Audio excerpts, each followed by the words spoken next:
This is Life Verse. I'm Sarah. And I'm Matt, and today another intriguing real-life story that you won't want to miss.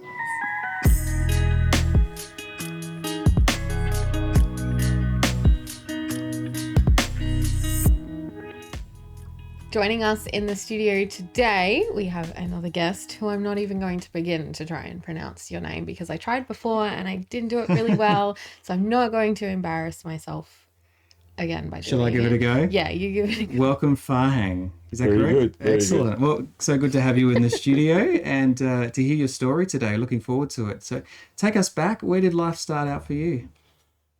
Thank you for having me here as your guest for today. And it's an honor to be here and share my stories with your viewers. My life began back in Iran. I was born in Tehran, the capital, way back in mid-1960s. So I don't know you've been around then or not. No. But and so a bit about the sort of the areas and the family that I was growing up with. As I said, I was born in mid-1960s in a family of 4 brothers, 1 sister, and parents. And we sort of the family, the belief was around the Baha'i Faith, which is basically one of the latest religion that actually exists at the moment, we believe. And so we brought up with that culture. And from the young age, from the school and that kind of things, we were encouraged to practice it. Right. Tell us what life was like having so many siblings around you. Yes, it's a busy life. That the parents, I think, from time to time to struggle with the children, and because the culture and the areas we lived in and brought up, it's very different to the culture you see in Australian society. The families and neighbors and that kind of things are very close to each other. So basically, the whole street and neighborhood knows each other. They live as part of a community, and they're mindful of that and to see what the needs are for each families and that kind of things are. So I had a lot of friends in sort of to helping me and to get by from the sort of 5 years old, that kind of thing. That's when I started school at the primary school. And the actual the education system is a little bit different to Australia. So the whole after high school, the university is divided in 3 sections. Once you got the primary school, which is the same as here until year 6. And then you have middle school, which is between 7 to 9, 10. And then you go to the high school. And then after that, if you want to enter into the university or anything else, you have to pass another big exam, which is part of that. Then you get into the choice that you have or you want to get. So tell us about that exam. What is in that? What type of questions and things do you have to do? It's probably covers a lot of things that you studied mostly through your high school, but it looks at the general knowledge as well as other questions related to life, to work out which areas and that kind of things you're probably most suitable to. And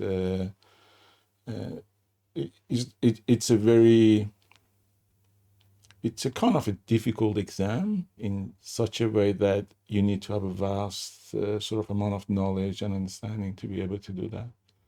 But if I can go back to the early years, in terms of the thing is that, as I said, our family was 7 people, and unfortunately my father passed away when I was 9. So it was a difficult time for the family to be able, especially my mother. And when I look back there, she was very resilient and very strong to be able to look after, because at that age, I was 9-year-old. And then each of us, about 3 and 4 years difference in terms of the age and different stages of our life. And to be able to hold the family together, and I think it comes back to her upbringing as well as her beliefs, to be able to have the strong family. And to date, I mean, she's in Australia, but she's at the nursing home. But even the people in there sort of realize that her resilience and strength and never give up. So I try to actually learn that from her and to actually transfer that to my kids and the family as well. Yes. So What is the funeral of your father? Did you have a funeral, or was there some type of different ceremony that you had when he passed? it's as I said, it's the Baha'i faith. Is this ceremony is kind of a bit different. Okay. Is as part of that, we celebrate the life. We don't look at and sort of be sorrowful and that kind of thing. Yes, we miss a father or a husband, but at the same time, we believe that the real life starts after death. The spiritual life continues there, and it's part of the Baha'i faith that gives us strength to look at all the attributes, that all the virtues that we need to acquire for our souls, because we see the soul as an everlasting, if you want to call it, entity, that a short time it actually lives here, but and gathers certain virtues like the ones. I mean, our belief is that when actually during the fetus at the womb of the mother, we acquire hands and senses for the use for this world. And in this world, we acquire virtues and spirituality to. So when we depart from here, we use those attributes in the next life for the everlasting life. So back to the funeral is that because our family was a huge family in sort of, and uncles, aunties, cousins, and all of them from both sides. And the friends of family, probably over 600, 700 people attended that. We had buses of the people transferring to the cemetery. And as part of that, we have a devotional program. We say prayer for the progress of the soul. We have a kind of eulogy that sort of go through the life of the person who passed. And after that, the people talk about the life and basically celebrate that. And My father passed away a couple of years ago, and I remember he had lots of people at his funeral as well. And I remember just walking out and feeling like surreal that there were 500, 600 people there, all there because of him and remembering him and wanting to celebrate his life. Did you have a similar sense as well, being 9, that wow, all these people are here because of my dad? it is. I mean, it is that, as I said, it's a celebration. And they invited to come over there to celebrate that life. And I think in a way that can be viewed as a reminder for us that this life would end at some stage. So why we are here and what we are supposed to be doing in here in terms of treating ourselves and treating other people, and to see how we can actually help our soul grow. Yeah. Was that your first experience of death when you were 9? I think it was. I can't recall anything after that. If I was attending something as I wasn't realizing that it is, because at 9 years old, it's kind of difficult to understand the concept. But I remember that it's before that, because my father had diabetes and he actually passed away because of that. And I remember the suffering he was going through and difficulties because of the conditions. And to go there and understanding that he's actually revealed all of those pains and he's starting his new life, it was very comforting. And seeing people there, that they are there, they were there before them for support, they are there to support us, and I'm sure they did support us after that. It's very comforting, yes. Yes, that's all right. Well, we will come back and explore more here on Life Bus with Matt and Sarah straight after this. This is Life Burst with Sarah and Matt. We're chatting to Farhang, and you've shared some significant moments as a child, your father passing at the age of 9 and working through school back in Iran. But in middle school, something significant happened for your life and the lives of many others in Iran. Yes. As I said, there's three different sections in the school. So at the middle school, the revolution in Iran in 1978 happened. And before that, you could see all the signs of destructions and demonstrations and the people coming to the streets, and you hear shoutings, fires and that kind of things that happening. There's a lot of people suffered as part of that. And so the revolution happened in 1978. And as part of that, the governance of Iran, which was kingdom, it sort of transferred to the Islamic Republic. So it became very sort of religious sort of structure, and the government, which at that point started persecuting Baha'is because of the beliefs. When was this? What year are we talking? That starting from 1978 is actually, and in the Baha'i Faith, we have structures of the governing bodies, which we call them local spiritual assemblies and national spiritual assemblies. And the government at that point started persecuting Baha'is and sort of canceled all of these organizations, and some of the people got kidnapped and never found. Some taken to the prison, tortured and persecuted and executed. And there's a lot of other people sort of as part of that, because of their faith, expelled from the work, and they had to take off the sort of the public or personal sort of work or jobs, if you want to call it. So if your father was alive, do you believe that maybe he might have been one of the people that were taken? I think so, because he was serving in the army at that time, and there's a lot of although the people in army that were persecuted, majority weren't Baha'is, but because they were part of the previous regime, they got executed. And I think my father would have suffered as part of that. So it probably was a blessing that he didn't have to go through that sort of thing. And there's a lot of other things happened that the students weren't comfortable at the schools, and they were sort of being harassed by others because of the religion. And although going to the middle school and that kind of a thing, you could see that there's a lot of people either at school and things sort of saying different things, which wasn't nice. And the people couldn't go to they've been banned from going to the universities to actually study at higher education. There's a lot of things happened there.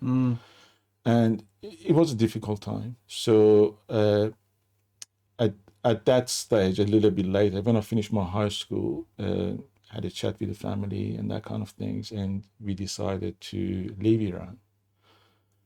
However, because we were Baha'is, we couldn't directly leave because we weren't issued passports to be able to do so. Before we jump into this story, I have never seen, a bomb go off or people throwing fire or people, protesting like that. How did you feel as a young person the first time that you saw something like that happen?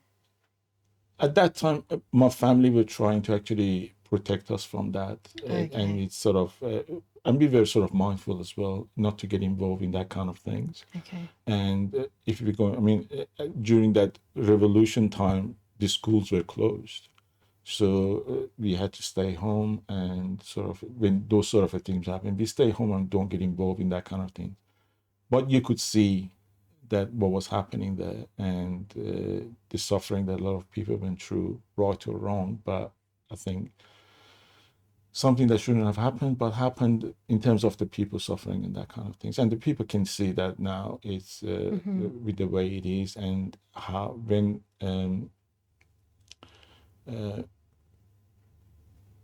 people get prosecuted and for reasons that actually shouldn't get prosecuted, it's a difficult situation. So one of the things that happened at that time before leaving Iran was the war between Iran and Iraq. I don't know if you're aware that time that happened then. And our house was probably around not even 5 minutes from the airport. And the first day that actually the war started, we saw the planes coming and actually bombarding the airport. And that was frightening as well. So you could see the plane and actually see the bombs drop, and you can hear the whole thing's like an earthquake happening. So it wasn't an easy sort of situation to live in. What did you do? Did you just stay at home? Like, what do you do in a situation like that? You get used to it. It's just, I mean, it's that you can't, I mean, the first time you see it, it's a shock. But what you do is that you best protect yourself, go somewhere safe and somewhere that actually there are people that actually can relate to and talk to, and they can support you as well. So, and that was good with the people around us. As I said, the neighborhood knew us and that kind of thing. So that sort of support is good to have. Did you ever feel fearful that maybe like you would get persecuted because of your faith? We had different type of persecutions. I mean, I remember I was beaten up twice at the high school, because of this. The people knew we were Baha'i, so they come and sort of, a few of them, and you can't do much. And even walking in the street and doing that sort of a thing, they sort of swear at you and that kind of things and sort of put you down. But I think it depends. That's what the belief is important and how strong it is. You stick to it, and that's what the Baha'i faith is about. It's just not looking at the negatives, look at the positives, and actually move forward and advance the society. You don't bring yourself down by sort of getting into those acts and that kind of things. It's just you put a sort of a barrier in front and try to actually move the other way. And we thought that, I mean, as I mentioned, that with the family, that it's for us, there wasn't sort of any educational future and that kind of thing. So they decided, the whole family decided to move. So we came as sort of in different stages. My older brother came first. He sort of traveled from south of Iran, southwest, and then they had to, with different methods, with the youth, with the motorcycle, with the camels and that kind of things, to pass through the border to go to the Pakistan as refugees, as a religious refugees. So you couldn't get passports. You had to. You couldn't stay. You had to leave, and you had to be creative about getting out. Yes, and I think the international community realized that, and so there was actually they sort of created passages in different countries so we can go there and stay and get processed and then come to the countries that sort of were available. We could move on and start a new life. So what was your passage? How did you get out? It's basically, it was myself, my mother, my brother, and my sister got married. She was, and had 2 children. One of them was 3-year-old and one of them was 2 girls. So we sort of got a plane from Tehran into the southwest, and from there was an arrangement done with the people to actually get you over the passage. And we got back on the youth, sitting in there for hours, going, and then after that we had to take sort of motorcycles. I mean, somebody was riding it, but I was just sitting at the back and that kind of thing, going through, and then after that again change the cars. So it took about 2 days, I think, days. And one of the interesting things was that actually when we went through, the youth got stuck in the middle of the river, and that was close to the night as well, and it was very cold. So he said, what are we going to do? And the guy came down and said, all right, start pushing. So push what? It's uphill. What are you going to do? So we have to do it somehow. So we got out slowly, and sort of got it through. And after a couple of days, we got to the other side. We went to the south of Pakistan, which is the city called Karachi. And then from there we had to go. We had to go to the United Nations sort of section of that area to introduce ourselves and that kind of things, which we did. And we might just pause there and find out where you went to after that. This is Life Burst. We'll be back with more story right after this. This is Life Burst, and we're at a really engaging part of the story. You've fled as religious refugees from Iran, and you're now in Pakistan, and you're at the UN and hoping that there's somewhere you can go for refuge. Yes. At the time we got to UN, it's sort of much easier for us because the Baha'i international community sort of have talked to United Nations and different countries to be able to take us. And the UN sort of recognized that, so it provided some relief for us to be able to live in the Pakistan and settle down a little bit until our application gets processed. And as part of that, it's sort of it's an unknown that how long is that going to be. You have to pass a medical, you have to do certain things, which is all reasonable and understandable. Had you met up with your brother at this point to go this? Yeah. Yes, so my brother that actually moved on first to Pakistan, they settled down and sort of with another friends, which they had their own family as well. They had a kind of a 2-story house rented out. So we joined them because we didn't know the place and that kind of thing. We didn't know how and where to go to do that sort of things. Why did your brother go first? Was there a reason?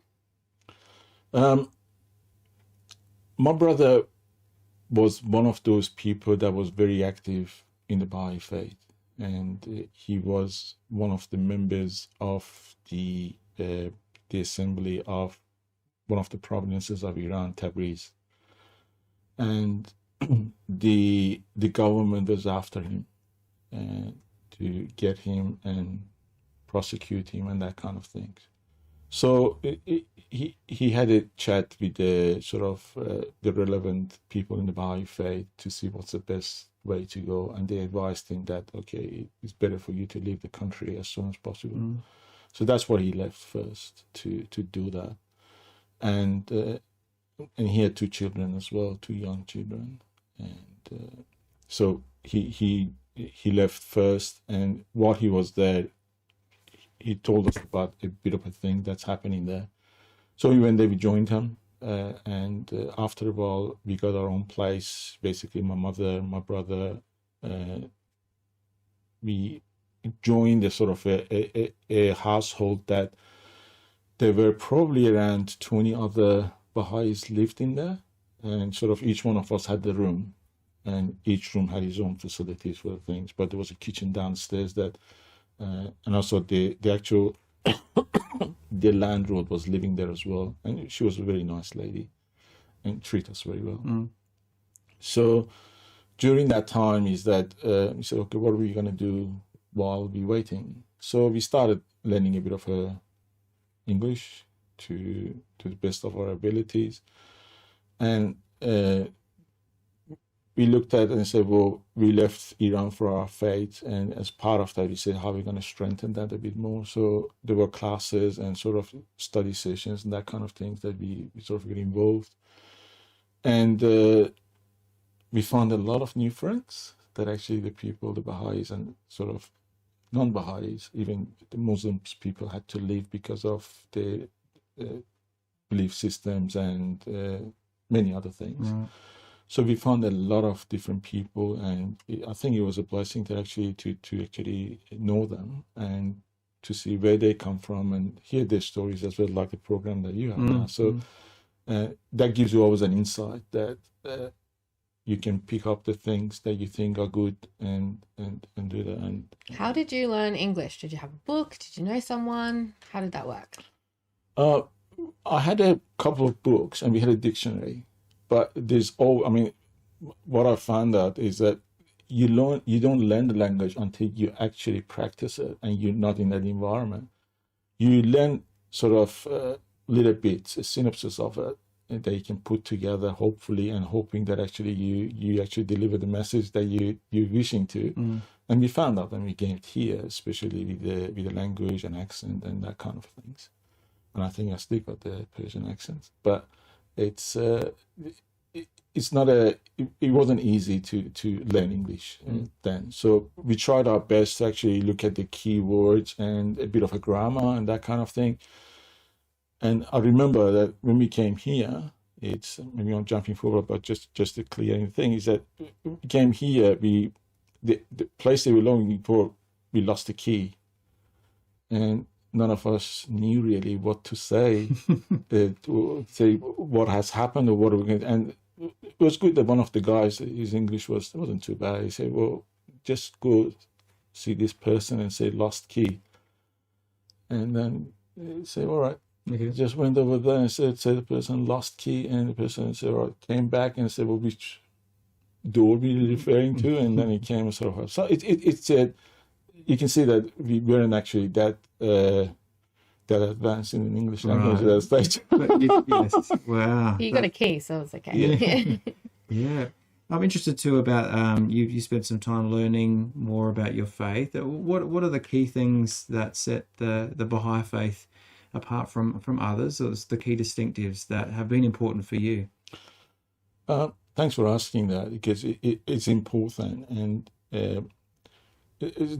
I think the main principle, and these are my views, are not the views of it's just my understanding of it. So and the Baha'i faith encourages every people to do the independent investigation of truth, and whatever truth is in their life is for them to go and find out. So people hearing this, or they're interested, I encourage them, if they like to, they go independently investigate it themselves.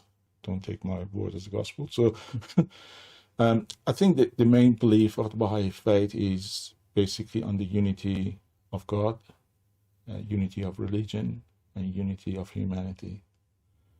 All religions from past to now, they believe on the same God. It's the same thing, we call it different thing. It's like the sun that came up yesterday and comes up today. It's the same. Mm-hmm. So when we have prejudices about the religion, I think that's not right, because we believe on the same God, and he sent his different messengers at different time to guide humanity to live in an ever-advancing civilization, both spiritually as well as physically. As I said, it's one religion. The messengers come at different time because our understanding grows. And they send, we had messengers, Abraham, Krishna, Buddha, Jesus Christ, Muhammad, the Bab, and the latest one, which is the founder of Baha'i Faith, which is Baha'u'llah, which means the glory of God. We believe he's the latest messenger. And he's come back to actually unite, regardless of religion, creed, background, whatever it is. Because it is that the God has created us to be one. And that with the concept of the one, humanity comes. Regardless of whatever our belief system is, we need to be able to put aside the differences and look at what commonalities are there, to be able to develop ourselves and build the communities that everybody can see themselves as a contributor, part of it. And viewing that kind of a word, it's difficult for a lot of people, but that's the destination of the humanity, and it has to happen. And we need to live with that. We need to appreciate that as a human beings, we have souls we have to nourish, and the guidance that these manifestations of God bring for humanity, we need to take them on. As a Baha'i, we need to pray, meditate, and act on it, and reflect on it, to see how we can actually advance. As part of that, we work with other people, and other people help us. We don't see as us and them. We see is all inclusive, not exclusive. We don't see disunity. We like to see unity. And that doesn't mean that everybody has to be a specific thing. I think that's what not God wanted for us, and not what the messengers of God wanted for us. I think that's the key. And I think the people in Baha'i Faith, they look at different activities for community building. They're looking at the spiritual program for children at a younger age to nourish them in sort of the spiritual aspect, the virtues, humility, trustfulness, truthfulness, and that kind of things, to actually build those kind of fundamentals, which I think every faith does. And from there, looking back, going to the next stage of the life, junior youth and that kind of thing. We have a junior youth empowerment program that the youth at that age can see them as agents of becoming people that can actually nourish that process and help to build the community. And then from there, we have different things like study circles that adults and youth come together and collectively sit down and study the writings and to see how they can actually develop capacities to be an agent, to work with other people. And actually, it's not that they know everything, but is that the concept actually working together to becoming, it's a hard thing to do. Sometimes it's hard for us to come out of the comfort zone and want to understand the change, practice it, and then implement it. And that's what it's trying to do, is that, okay, let us work together. Let us see how we can become that vision that God and his manifestations wanted us to be. And that's going to continue. And the Baha'i faith, it sort of looks at it and says, well, our faith is not the last faith. It's going to be other ones that are going to come because humanity is going to grow. And only God knows where it's going to go. So it's just going to be that. Thank you for sharing that. That's really good to hear. Not a lot of people would necessarily know your set of beliefs, and I could see how it would have been difficult for you and your family to be persecuted for your beliefs when you can see the good in others as well. But thank you for sharing. We'll come back right after this. This is Life Burst with Matt and Sarah. Welcome back. This is Life Burst with Matt and Sarah. We're having a lovely chat today, learning so much as always. Take us on the next step of the journey. You're in Pakistan and you've escaped as religious refugees. What happened next? So I think, as I mentioned, there was a process from actually the United Nations that needs to happen. So you were allocated a country and then you can go to that. So after a year, we got the news that we've been accepted to move to Australia. Yay! Yes. Was that good news? That was a very welcoming news, because we heard a lot of good things, that it's a new country, kind of a new country. And there's a lot of people coming from different backgrounds there. So in terms of the actual settling down, I think it's easier because many people have experienced that process. But my older brother, he wanted to go somewhere else for the faith, which is more sort of urgent at that stage. So he was accepted to go to Ireland. Okay. Not the Northern Ireland, the Republic of Ireland. Okay, yeah. So he moved there, and when I actually went to visit him, and I'm not sure if you've been to Ireland, but it's very cold, but it's very green. I've heard it's very cold and green. And he was actually at the top, which was, I went there during winter. I didn't plan it very well. So, and you could see how much snow and ice and that kind of thing is there. So he moved there with the family, and we moved to Australia. And as part of the journey, because our travel was to go to Hong Kong, and then from Hong Kong to Singapore, and then Singapore to Australia. So just summarize the little things that happened there. Because when we went to Hong Kong, we had to wait for, I think, about 12 hours for the next flight, and we got there at night and couldn't sleep because it's chairs and floors, and it's not nice to just lie down in the middle of the airport and go to sleep. So we didn't sleep there, and then we went to Singapore, and we had to wait about, I think, 4 hours in Singapore as well to take the next travel. What type of things did you take with you? Clothes. Just clothes. When we came to Australia, I'll just mention this. When we came to Australia, my brother, myself, and my mother had our clothes and only $100 in our pocket. Wow. That's all what we had as refugees. Did you have pictures or anything like that as well? Or nothing? We left all of those back in Iran. A lot of it. Maybe we had a little things my mother brought, but a lot of it left back in Iran. Was the hope that you could go back and get them, or? Oh no, some of the friends that we actually left those with them, they actually sent it later. But Okay. in terms of when we came here, what we came, that was the All kind you of a could carry, thing. yeah. And we had, because for the passing through the Iran to Pakistan, we had to sell everything to pay for it. So in terms of the monetary part of it, it was little. And so when we got to the Singapore, we were so tired. So, and Singapore had these big sort of sofa couches kind of things, very relaxing. So I just went there and put my head down and fall asleep. And it's funny thing, they announced, and the whole family went. And at the time they want to actually go boarding, they realized I wasn't there. They left you behind. No. So, and I have no idea. When I got up, put my head up, my brothers are just coming back, shouting, "Come on, come on, come on!" And they said, "Well, what's happening?" He said, "Well, where are you? We're looking for you. The plane is waiting," and kind of thing. Sort of, that was the thing that was interesting.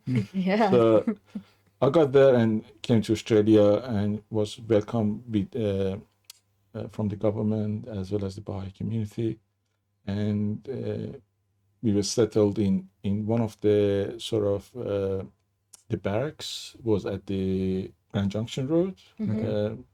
And when I say barrack, it was kind of the sheds you see these days, that they had just a bed in there, and with the bath and that kind of things, you had to go outside because there was a common one that people used. And also they had the kitchen and a hall there you go for the breakfast and that kind of thing. So we were there about 6 months, and in some sense it was relaxing. You didn't have to do much, just waiting to see what's happened next, what the process is. Knowing that you were safe, you could relax, right? Yes. Even in Pakistan we were safe, I think it is. But here it is, you got to your destination, and you got to sit down and work out what's the next chapter of your life and how you're going to be doing that. Yeah. What happened next? And as part of that is just the first thing was that I think, which was very important, they set up language schools for the English classes. And although I finished my high school in Iran, it wasn't accepted here, so you had to do year 12 again. So it was a difficulty with the English. So I went to those language center for 6 months, and then after that went to do the year 12. At that time was a Dorswood High School in South, and so successfully passed that, and I've got to an engineering course at the University of South Australia, which was at Mawson Lakes. At that time was called Levels. So started doing that, and got my degree, as well as, and it was interesting there as well that coming, because still your English is not that good. And it was funny when I actually went to a computer class, and I hadn't seen computers before. So I was just there, and the people looking at the screen, typing on the keyboard, and I'm just sitting there. What am I going to do? I didn't even have to press the button to turn it on. So it was that difficult. Yeah. So, but I mean, as I said, I learned from my mother resilience and strength to go back and work out what it is. So learn the computers and that sort of thing, how to use it, how to make new friends here at the university, and found a lot of friends, and they're all from different backgrounds, all welcoming, all from, and they open house, they actually welcomed us and helped me a lot of them. So where did you go first from the barracks? You were at the barracks and then you went somewhere else? Okay, at barracks, they gave us a sort of a little apartments down in Goodwood Road, one of the side street, just in front of the showground. Right. Okay. So we went there and we there for 6 months. Yeah. Until we got a government house in South in Dawes Road. Yeah. And that's when I actually started going to the school at the Dawes Road High School.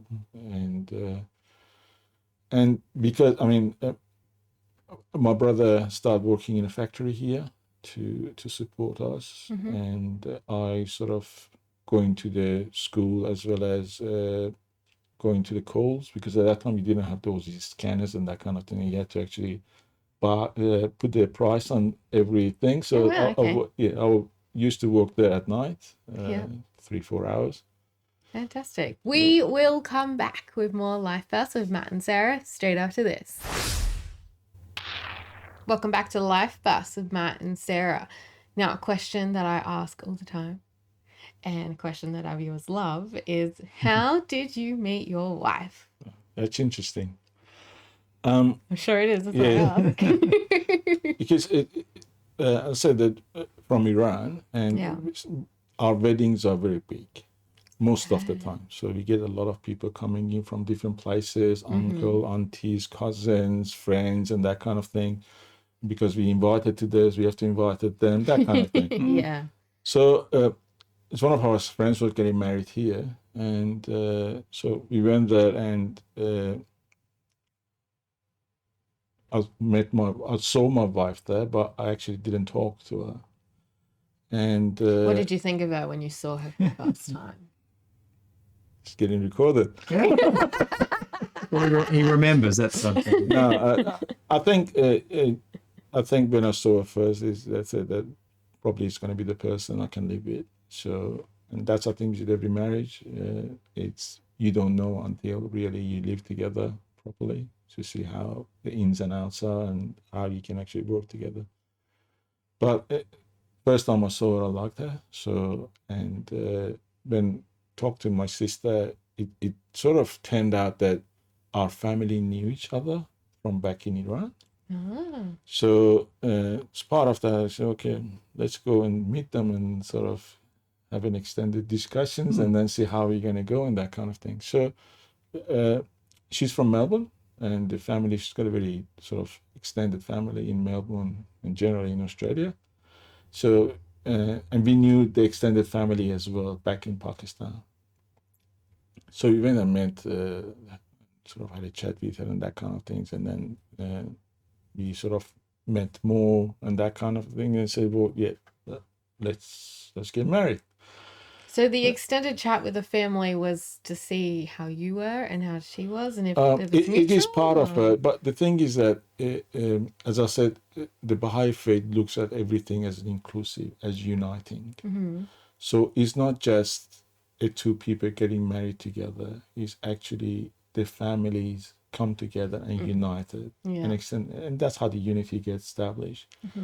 And one purpose of that is that, and also the other thing is that the family, we see it as always supporting. So even the children get married, we don't interrupt or get into sort of into their life that kind. But if the thing is that if they feel support is needed, that kind of thing, the family is always there. So it's important the two families know each other and say how they can actually work together, and that's an important thing. So was it like a proposal or? It's the family know that actually you want to know each other better and that kind of thing. So you do that, and we all feel comfortable that this is actually something that's going to work, hopefully. And as part of that, you get into the engagement process. That it says you engage. That means you two look. The purpose is that at the end of it, you get married and you know each other better, ins and outs, that kind of things, family, hopefully. And then after that, you set up your dates and marriage and that kind of thing. Right. So we got married in 1996. Yeah. It's good. I remember that. You did. You're going to be watching? Good job. And sort of at that time I was working at Port Hedland, doing some work there. And then from there, after we got married, I came back to Adelaide, settled down in Payneham. Yeah. That was our first house rental. And then from there, we sort of started looking at what sort of things we're going to do exactly, know each other better, ups and downs, I think, with every sort of marriage and that kind of things. And then you had kids? Yes, we have 2 lovely kids. The first one was born in 1998, and his birthday was yesterday. So, and he's a lovely son. Yes. And my second one is my daughter Dana. My son's name is Irfan, and Irfan basically translated, it means knowledge of God. It's an Arabic name.